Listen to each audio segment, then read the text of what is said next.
Assalamualaikum warahmatullahi wabarakatuh. Saya Desma Indra Mayeni, guru PPKN SMA Negeri 1 Sutra sekaligus CGP Angkatan 9 Kabupaten Pesisir Selatan Provinsi Sumatera Barat.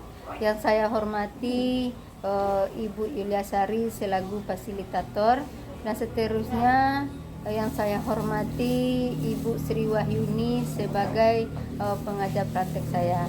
Nah, pada kesempatan kali ini saya akan melakukan kegiatan praobservasi dengan rekan sejawat saya, yaitu saudari Ibu Nining. Di mana tujuan dari praobservasi ini untuk mengetahui persiapan apa yang akan saya lakukan untuk pembelajaran nantinya. Bisa kita mulai, Bu Nining? Bisa. Nah, Bella, untuk kali ini dalam praobservasi ini saya tidak banyak tanya sama Bu Nining, ada beberapa poin saja. Yang pertama yaitu materi apa yang akan Ibu Nining sampaikan pada pertemuan nantinya. Yaitu materi pada bioteknologi. Bioteknologi. Terus apa tujuan dari pembelajaran Ibu Nining nanti? Yang pertama itu siswa dapat menjelaskan apa itu bioteknologi, penerapan bioteknologi, serta dampak positif maupun negatif terhadap manusia. Berarti Bu Nining mulai dari pengertian sampai dampak positif dan negatifnya terhadap manusia itu sendiri. Selanjutnya apa pengembangan yang akan Ibu Nining sama capai saat pembelajaran nanti? Di sana saya memakai dua aspek. Yang pertama pengetahuan dan keterampilan. Berarti Bu Nining pas pembelajaran nanti dua aspek yang akan Ibu Nining menilai kan? Ya. Itu aspek pengetahuan dan aspek keterampilan. Selanjutnya strategi apa yang akan Ibu lakukan nanti? Yaitu memakai mode pembelajaran Max and Max. Maksudnya maksudnya itu apa, Bu Nining? Di sana nanti ada pembagian beberapa kelompok, satu yang bertanya, satu yang menjawab. Nanti kita gulung kertasnya secara bersamaan, pilih satu orang satu kertas, lalu tuliskan ke depan untuk sebelumnya itu mencocokkan pertanyaan tadi dengan jawaban atau mencocokkan jodoh pertanyaan dan jawaban. Itu maksimal. Ya, terima kasih ya Bu Nining. Insya Allah kita nanti akan bertemu di sesi berikutnya, yaitu pada observasi nanti. Nah, kita tutup ya. Assalamualaikum warahmatullahi wabarakatuh.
Observasi bersama saya Desma Indra Mayeni, CGP Angkatan 9 dari SMA Negeri 1 Sutra, Kabupaten Pesisir Selatan, Provinsi Sumatera Barat. Pada kesempatan kali ini saya ditemani oleh Ibu Nining Epriani sebagai guru yang telah diobservasi pada kegiatan supervisi akademik dengan bidang studi biologi. Seterusnya juga saya didampingi oleh Ibu Sri Wahyu sebagai pengajar praktik CGP Angkatan 9. Assalamualaikum Ibu Nining dan Ibu Sri Wahyu. Gimana kabarnya hari ini? Alhamdulillah. sehat kan Bu? Sehat. Baiklah Bu, saya pada hari ini yaitu akan melakukan observasi atau percakapan dengan tujuan observasi ini mengevaluasi sejauh mana proses pembelajaran yang sudah Ibu lakukan. Pada kesempatan kali ini saya akan mengajukan beberapa pertanyaan kepada Ibu Nining mengenai selama kita observasi kemarin ya. Pertanyaan yang pertama, bagaimana perasaan Ibu terkait dengan berjalannya kegiatan observasi yang telah berlangsung pada saat itu? Perasaan saya cukup senang dan bersemangat untuk melakukan pembelajaran di kelas yang saya lakukan kemarin. Terus bisa nak Ibu ceritakan kembali cara pengembangan yang Ibu lakukan di dalam kelas, kemudian apa-apa saja langkah atau tahapan pembelajaran yang sudah Ibu lakukan di dalam kelas tersebut?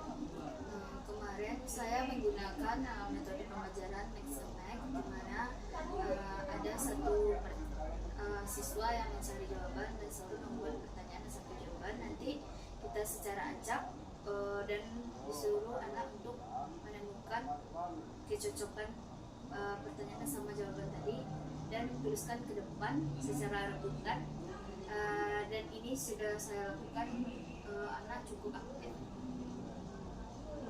Berarti Ibu dalam pembelajaran memakai metode Maxemax, yang satu membuat pertanyaan, yang satu membuat jawaban. Jadi nanti diacak Ibu disuruh anak itu mencari jawaban. Contohnya kalau dia dapat soal, berarti dia harus mencari jawaban. Kalau dia dapat jawaban, berarti dia harus mencari soal kepada temannya.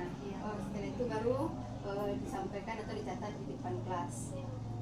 Terus Bu, menurut Ibu sejauh mana area pengembangan yang sudah Ibu sampaikan tadi, apakah sudah berjalan dengan sebaiknya?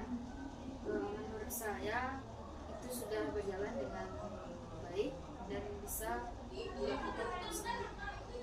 Bisa dilakukan kesannya, berarti kalau kita saya berarti anak itu sudah bisa ya Bu melakukan metode Maxemax ini. Terus menurut Ibu apakah ada enggak kekurangan dari Maxemax tersebut terhadap anak didik kita? Pada pembelajaran kelas kemarin itu anaknya cukup aktif. Yang membuat saya itu kelemahannya itu pada waktunya cukup sedikit. Berarti permasalahan Ibu di sini cuma waktu saja ya Bu. Kalau dilihat dari keaktifan anak tersebut, nanti sudah aktif atau sudah bisa melaksanakan metode tersebut, tapi cuma terkendala dengan waktu. Terus bagaimana Ibu menyikapi tersebut supaya untuk kedepannya tidak kendala lagi mengenai waktu tersebut? Saya harus merencanakan supaya dalam waktu misalnya 30 menit saya harus ini kecapainya, harus ini itu. Mungkin itu yang harus saya persiapkan sebelum saya melakukan pembelajaran di kelas. Berarti istilahnya Ibu harus merancang waktu dulu ya Bu ya, sebelum Ibu masuk ke ruangan. Terus apakah bisa penerapan yang Ibu lakukan Maxemax yang di lokal yang tadi bisa nggak Ibu lakukan di lokal yang lain? Yang bisa dilakukan ada, tapi yang sebagainya juga tidak bisa dilakukan.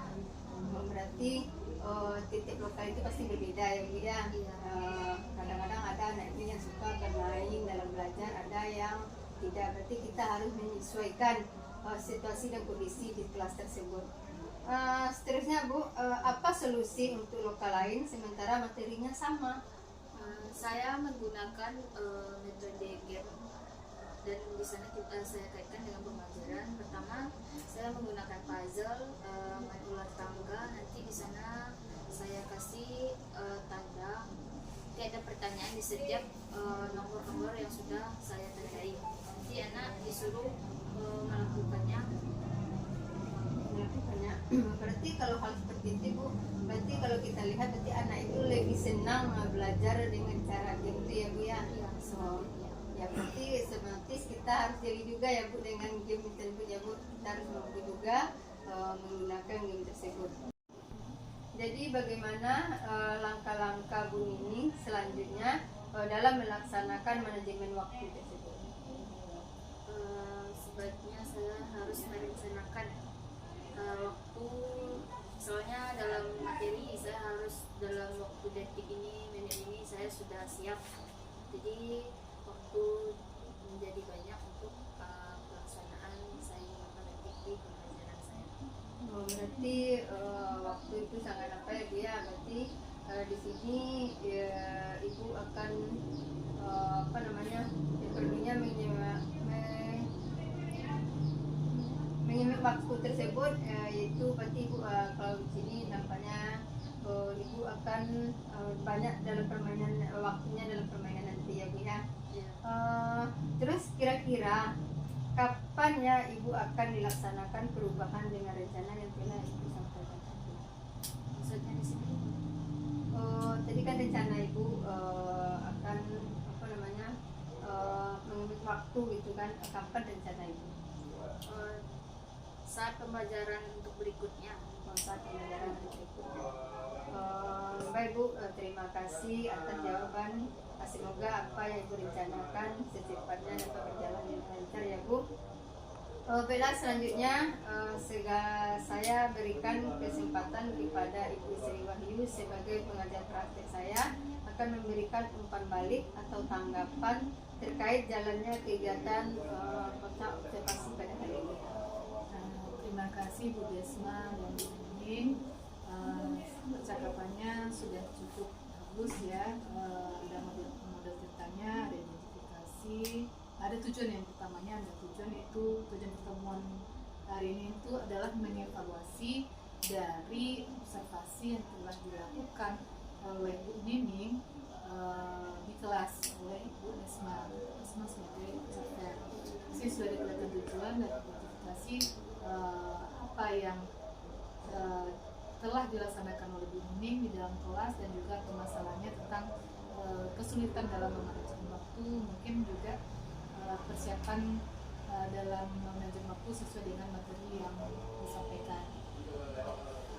Sudah cukup bagus. Mungkin yang perlu ditingkatkan di Desma adalah bagaimana lebih memancing ide-ide dari Bu Nining agar keluar ide sendiri yang ada di dunia, lebih bersemangat ilmunya dan kedepannya ini bagus lagi bagaimana pembelajaran pasca ini. Terima kasih ya Bu atas tanggapan atau kembali yang telah diberikan. Baiklah, akhirnya rangkaian observasi akademik pada hari ini sudah selesai. Jadi mulai dari kegiatan percakapan, observasi di dalam kelas, dan juga pasca observasi. Jadi saya ucapkan terima kasih kepada Ibu Nining dan Ibu Sri Wahyu sebagai pengajar praktek saya. Jadi saya tutupi. Assalamualaikum warahmatullahi wabarakatuh. Waalaikumsalam warahmatullahi wabarakatuh.